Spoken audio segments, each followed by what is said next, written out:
한국은행 금융통화위원회가 기준금리를 3개월 연속 동결했습니다. 금통위는 오늘 정례 회의를 열고 현재 연 2.25%인 기준금리를 유지하기로 했습니다. 삼성전자와 LG전자, 캐리어 등 가전업체가 국공립 초중고교와 대학교, 각급 교육청에 시스템 에어컨과 TV를 납품하는 과정에서 조달 단가를 담합한 것으로 드러났습니다.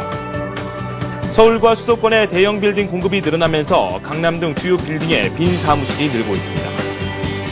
한국과 유럽연합 간 자유무역 협정이 내년 7월 1일 발효되면 핸드백 가격이 8.1% 싸질 것으로 예상됩니다.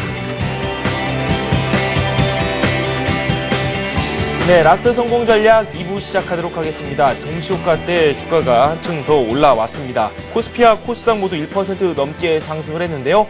코스피는 1899를 기록했고요. 코스닥은 의미 있는 500선을 넘어섰습니다. 504를 기록하면서 시장의 기대감을 그대로 담는 모습을 보여줬습니다. 오늘 우리 시장에서 외국인들이 코스피 시장 순매수를 기록했습니다. 장중에는 2천억 원 넘게 순매수를 하기도 했는데 동시효과 때 일부 물량이 정리되기도 했습니다. 기관 쪽에서 순매수를 좀 했고요. 코스닥 시장에서도 역시 기관이 시장을 주도하는 움직임을 보여줬습니다.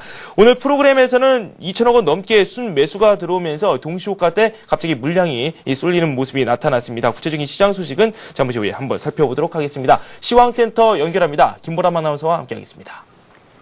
네, 시황센터입니다. 10월 14일 목요일장 마감했는데요. 미국발 실적 호재가 코스피를 다시 상승세로 돌려놨고요. 오늘 국내 증시 금통위와 옵션 만기 두 이벤트를 무난하게 넘겼습니다. 코스피 마감 지수부터 살펴봅니다. 오늘 코스피는 23포인트 오른 1899포인트에 마감했습니다. 오늘 출발은 갭상승으로 출발하면서 5일선을 회복했는데요. 오늘 출발 1886포인트 출발한 이후에 외국인들의 매수세에 힘입어서 1899포인트까지 오르면서 1900선을 바짝 추격하는 모습이었습니다. 하지만 개인 쪽에서 차익 실현은 매물을 내놓고 있는 가운데 1900선 돌파는 아직까지는 부담이었는데요. 수급 내용 살펴보겠습니다. 외국인들이 오늘 장 다시 돌아오면서 지수 상승을 견인해줬습니다. 외국인 쪽에서 1,500억 원 정도 사주는 모습이었고요. 기관 쪽에서는 280억 원 정도 소폭 사는 모습이었습니다. 반면에 개인 쪽에서 차익 실현 매물이 강하게 나오면서 3천억 원 가까운 물량 팔았고요. 옵션 만기인 오늘 프로그램 쪽에서는 1,000억 원 가까운 매수세가 들어왔습니다. 네, 이어서 코스닥 살펴보겠습니다. 코스닥도 상승으로 마감했는데요. 오늘은 5포인트 오르면서 504포인트에 마감했습니다. 오늘 마찬가지로 200일 이동평균선도 뛰어오르면서 코스닥은 주요 이평선 위에서 움직였는데요. 오늘 장 502포인트에 출발한 코스닥은 501포인트와 504포인트 사이에서 견조한 흐름을 보여줬습니다. 지수의 상승은 기관 쪽에서 이끌어졌는데요. 수급 내용 살펴봅니다. 오늘 장 기관이 470억 원 정도 사주는 모습이었습니다. 반면에 개인과 외국인 쪽에서는 매도 물량이 나왔는데요. 개인이 300억 원, 외국인 쪽에서는 90억 원 소폭 매도하는 움직임 나타났습니다. 네, 이어서 외환시장 살펴보도록 하겠습니다. 금통위의 기준금리 결정 동결 소식에도 불구하고 원달러 환율은 크게 하락했습니다. 오늘 장에서 9원 80전 내리면서 1110원 90전에 마감했는데요. 금전 한국은행에서 원화 강세 부담을 느끼고 금리를 동결했지만 장중에 1117원까지 닥폭을 줄인 것에 불과했고요. 크게 영향을 받지 않는 모습에서 1110원대마저 위협하는 모습이었습니다. 네, 이어서 유가증권 시장 시총 상위 종목들의 움직임도 체크해 보겠습니다. 오늘 삼성전자가 0.8% 올랐습니다. 현대차와 현대중공업 2%, 3%대로 올랐고요. LG화학이 오늘 장에서 외국인 매수세가 강하게 들어오면서 5% 급등했습니다. 신한지주와 KB금융, 은행주 약세 장중에는 약세를 보이다가 강보합 돌아선 채 마감했고요. 삼성생명과 한국전력은 내렸지만 기아차와 SK텔레콤 올랐습니다. 네, 이어서 코스닥 살펴보도록 하겠습니다. 셀트리온은 하락 반전한 채 마감했습니다. 반면에 LED주인 서울반도체와 포스코 ICT는 2%대, 3%대 가까운 움직임, 상승 움직임 나타나고요. OCI 머티리얼주도 오늘 1.7% 올랐습니다. 동서가 올랐고요. 반면에 태웅이 오늘 장에서도 큰 폭으로 상승했습니다. 태웅인 정부의 신재생 에너지 정책과 관련해서 어제부터 상승폭을 키우는 모습입니다. 네오이지 게임즈는 1% 올랐습니다. 네, 이어서 특징 테마주 살펴보도록 하겠습니다. 금리 동결 소식이 업종별 희비를 엇갈리게 하는 모습이었는데요. 먼저 건설주 살펴보도록 하겠습니다. 금리 동결 소식에 이자 부담이 덜게 된 건설주들은 상승 움직임 나타났는데요. 현대건설이 2.7% 올랐습니다. 현대산업이 5% 올랐고요. 대림산업이 7% 급등하면서 건설주들이 강한 상승세를 보여줬습니다. 지수 상승 기대감에 증권주도 마찬가지로 올랐는데요. 종목들 살펴보겠습니다. 대우증권이 4% 올랐고요. 동양종금증권이 6% 가까이 오르는 가운데 골든브릿지증권도 6%대로 오르면서 증권주가 강한 모습 보여줬습니다. 반면에 은행주와 보험주는 장중에 하락하는 움직임 나타났습니다. 하지만 은행주 쪽에서는 다시 강세로 강세로 돌아선 채 마감했는데요. 먼저 보험주 살펴보도록 하겠습니다. 현대해상이 4.8% 급락했습니다. LIG 손해보험이 3%대로 내렸고요. 메리츠화재도 3.6% 내리면서 약세를 보여줬습니다. 반면에 은행주들은 다시 강보합 돌아선 채 마감했습니다. 대형주들을 중심으로 상승 전환한 채 마감했는데요. 신한지주와 KB금융이 강보합에 마감했고요. 반면에 외환은행과 기업은행은 1%대로 하락했습니다. 하지만 화학주들은 3분기 실적 기대감에 오늘장 큰 폭으로 올랐습니다. 업종지수로 봤을 때는 3% 가까운 급등세 나타났는데요. LG화학이 오늘 5.6% 올랐습니다. 호남석유가 6% 오르면서 장중 신고가 다시 썼고요. 한화케미칼 역시 6%대로 오르면서 화학주가 강한 모습을 보여줬습니다. 네, 코스닥 쪽에서는 한국거래소로부터 코스닥 히든 챔피언으로 선정된 기업들이 주가가 큰 폭으로 올랐습니다. 성광밴드가 4% 올랐고요. 고영과 네오피델리티가 14%, 11% 두 자릿수 상승세 나타났습니다. 스타플렉스도 6% 급등하면서 히든 챔피언주가 강세였습니다. 네, 마지막으로 4대 강주 살펴보도록 하겠습니다. 정종환 국토부 장관이 무시작 진출에 대해서 발언하면서 4대강 관련주들이 급등했습니다. 울트라건설이 14% 가격 제한폭 가까이 올랐고요. 우원개발 마찬가지로 14% 올랐습니다. 특수건설도 9% 오르면서 4대강 관련주가 급등세 나타났습니다. 네, 이렇게 시장 흐름 살펴봤습니다. 오늘 국내 증시는 두 가지 이벤트를 무난하게 넘겼는데요. 이제 기업 실적과 경기 지표 확인하시면서 현명한 투자 전략 세워보시기 바랍니다. 지금까지 마감 시황이었습니다. 네, 내일장 구체적인 투자 전략까지 한번 살펴보도록 하겠습니다. SK증권 투자전략부의 고승희 연구원 연결되어 있습니다. 안녕하세요. 예, 안녕하세요. 네, 오늘 상승장 속에 마감이 됐어요. 예. 코스닥도 500선을 넘어섰고요. 코스피도 1900선에 다시 또 다가서는 모습인데요. 오늘 마감 상황 정리 좀 해주세요. 예, 국내 증시는 금통위와 옵션 만기를 무사히 마치며 상승 마감했습니다. 10월 금통위에서 기준금리를 동결하였습니다. 이는 환율 안정이 물가보다 우선시하는 것으로 판단됩니다. 페드의 양적 완화 정책이 실시되면 원달러 환율이 추가적으로 하락할 수 있기 때문에 금리 동결을 통해 환율 안정을 택했다고 생각합니다. 이러한 금통위의 기준금리 동결은 증시에 긍정적인 영향을 줄 것으로 생각합니다. 금리 동결로 인해 건설주, 증권주가 강세를 나타낸 반면 은행과 보험주는 약세를 나타냈습니다. 특히 건설주의 경우 금리 동결로 주택 수요가 늘어날 수 있을 뿐만 아니라 건설사의 부채 압박이 완화된다는 점에서 강세를 나타냈습니다. 반면 은행주의 경우 금리 동결로 당분간 순이자 마진의 가시적인 회복이 기대하기 어렵다는 이유로 약세를 나타낸 것으로 판단합니다. 또한 정부의 40조 원 신재생 에너지 투자에 따라 태양광, 풍력 등의 대체 에너지주가 강세를 보였습니다. 외국인은 3거래일 만에 다시 순매수하는 모습을 보였고요.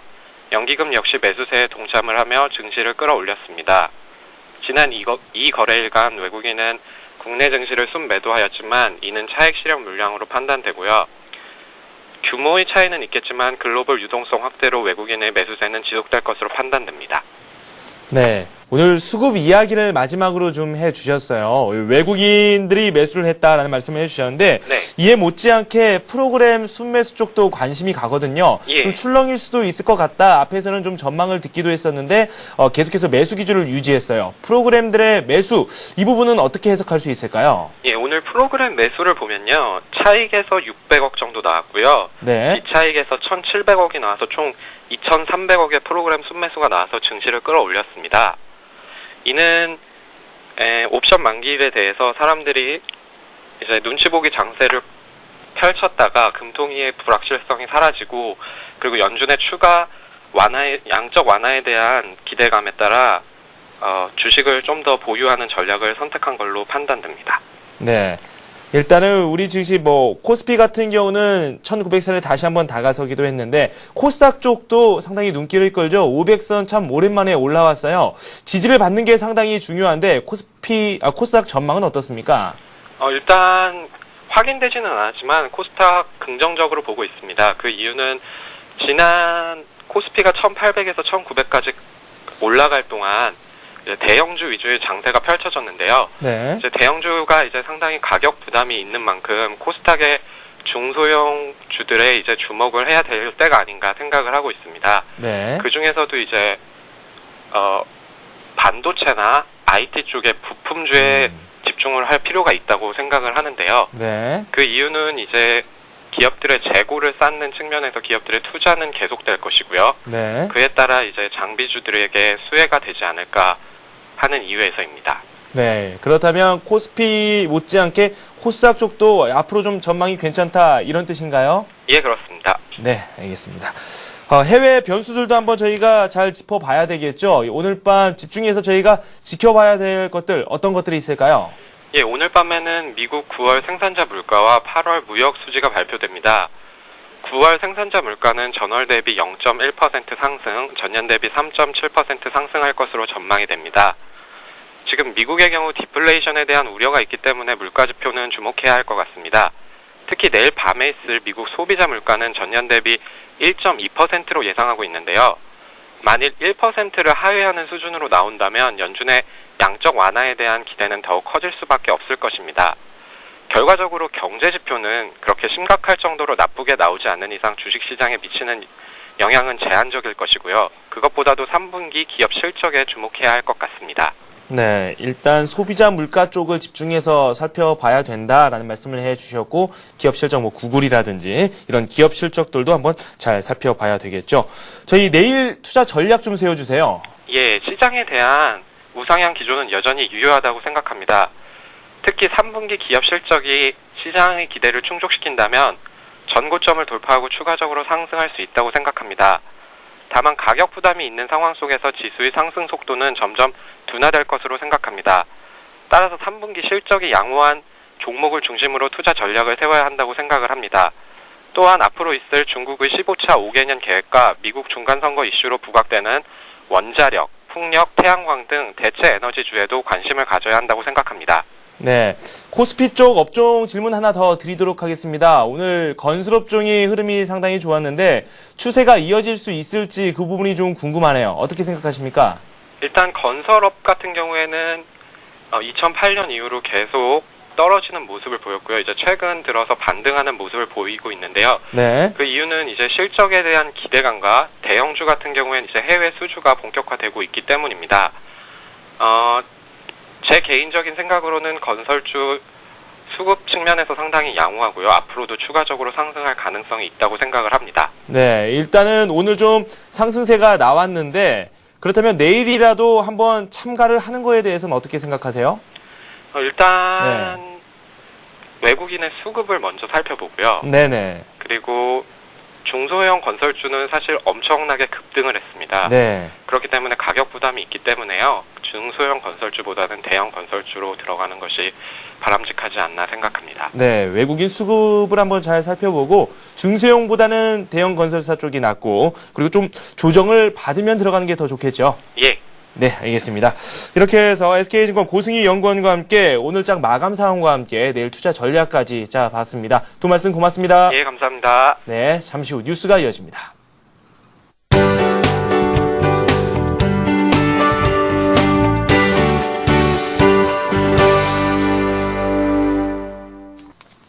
이 시각 주요 뉴스입니다. 한국은행 금융통화위원회가 기준금리를 3개월 연속 동결했습니다. 금통위는 오늘 정례 회의를 열고 현재 연 2.25%인 기준금리를 유지하기로 했습니다. 주요국 간 벌어지고 있는 환율 전쟁과 세계 경제 회복이 늦어질 수 있다는 우려를 반영한 것으로 해석됩니다. 김중수 한은 총재는 주요국의 경기 및 환율 변동성 확대가 세계 경제는 물론 한국 경제의 위험 요인으로 작용할 수 있다고 동결 배경을 설명했습니다. 그러나 국내 물가 불안이 확산될 수도 있어 기준금리 인상 시기를 또다시 놓친 것이 아니냐는 논란도 일고 있습니다. 삼성전자와 LG전자, 캐리어 등 가전업체가 국공립 초중고교와 대학교, 각급 교육청에 시스템 에어컨과 TV를 납품하는 과정에서 조달 단가를 담합한 것으로 드러났습니다. 공정거래위원회는 오늘 이들 3사의 담합 행위를 적발하고 삼성전자에 175억 1,600만 원, 캐리어에 16억 5,100만 원의 과징금을 각각 부과했습니다. 3사의 담합으로 정부 예산이 낭비된 것은 물론 초중고교와 대학교에 더 많은 에어컨 시스템과 TV를 공급하지 못하게 돼 학생들이 좀 더 쾌적한 환경에서 공부할 수 있는 학습권이 침해당했다는 비난 여론이 일고 있습니다. 한편 LG전자는 담합을 인정하고 조사에 협조해 과징금을 면제받았습니다. 서울과 수도권에 대형 빌딩 공급이 늘어나면서 강남 등 주요 빌딩에 빈 사무실이 늘고 있습니다. 부동산 자산관리 회사인 서브원은 서울과 경기도 분당의 연면적 3,000제곱미터 이상 빌딩 847곳을 대상으로 3분기 임대 시장을 조사한 결과 평균 공실률이 5%를 기록해 전분기 대비 0.6%포인트 상승했다고 밝혔습니다. 이 가운데 강남의 공실률은 7%를 넘어서며 외환위기 이후 가장 높은 수치를 기록했습니다. 올 들어 서울 오피스 빌딩의 공실이 늘어나는 것은 최근에 신규 공급은 증가하고 있지만 고급 빌딩의 임차 수요는 줄어들고 있기 때문으로 분석됩니다. 한국과 유럽연합 간 자유무역협정이 내년 7월 1일 발효되면 핸드백 가격이 8.1% 싸질 것으로 예상됩니다. 관세청은 한EU FTA가 발효될 경우 향수와 위스키는 8.6%, 2.3%의 각각 가격 인하 요인이 발생하고 포도주는 17.7%의 인하 요인이 생겨 가장 큰 수혜를 받을 것으로 분석했습니다. 손목시계 또한 8에서 9.6%의 가격 인하 요인이 발생하고 머플러와 귀금속류는 각각 8.1%와 2.2에서 2.6% 선의 가격 인하 요인이 생길 것으로 관세청은 전망했습니다.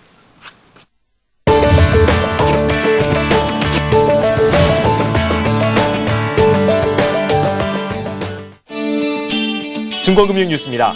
하이투자증권은 오늘부터 하이자산운용의 자문형 랩 상품인 하이자산운용 랩 1호 판매에 나섰습니다. 이 상품은 하이자산운용의 섹터 매니저 시스템으로 필터링한 종목 중 업황평가와 가치평가 등을 통해 선정된 20개 내외 우수 종목에 집중적으로 투자합니다. LIG 손해보험은 보험금을 차등화한 LIG U+ 암보장보험을 출시했습니다. 이 상품은 중대한 질병 치료비는 최대 5천만 원, 소액 암 치료비 최대 300만 원으로 보험금을 차등화한 것이 특징입니다. 특이하게 가입하면 급성 심근경색증, 말기 심부정증, 말기 간경화 등의 보험금을 받을 수 있습니다. 동부증권이 내일 2,523억 원 규모의 주식 워런트 증권 50종을 상장합니다. 이번에 상장되는 상품은 코스피 200 지수를 기초자산으로 하는 일반 ELW 25종목과 풋 25종목입니다.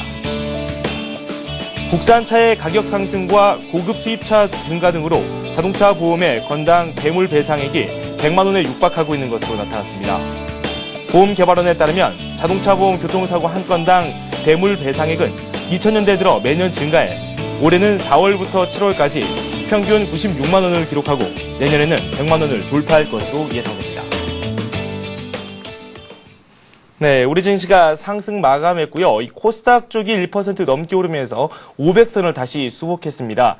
상승 흐름을 타기 위해서는 500선을 지지받아야 된다라는 말씀을 참 많이 들었는데요. 내일 시장 그만큼 또 중요하겠죠. 아시아 지역 증시 한번 살펴보고 오늘 순서 마치도록 하겠습니다. 일본 증시부터 살펴봅니다. 네, 일본은 현재 보합권에 머물고 있습니다. 장중에 이 수출주 위주로 상승세가 나왔는데 사흘 만에 상승 반전하기도 했습니다. 하지만 차익 실현 매물이 꾸준히 나오면서 현재는 보합 속에 마감됐습니다. 9,583선에 정리가 됐습니다.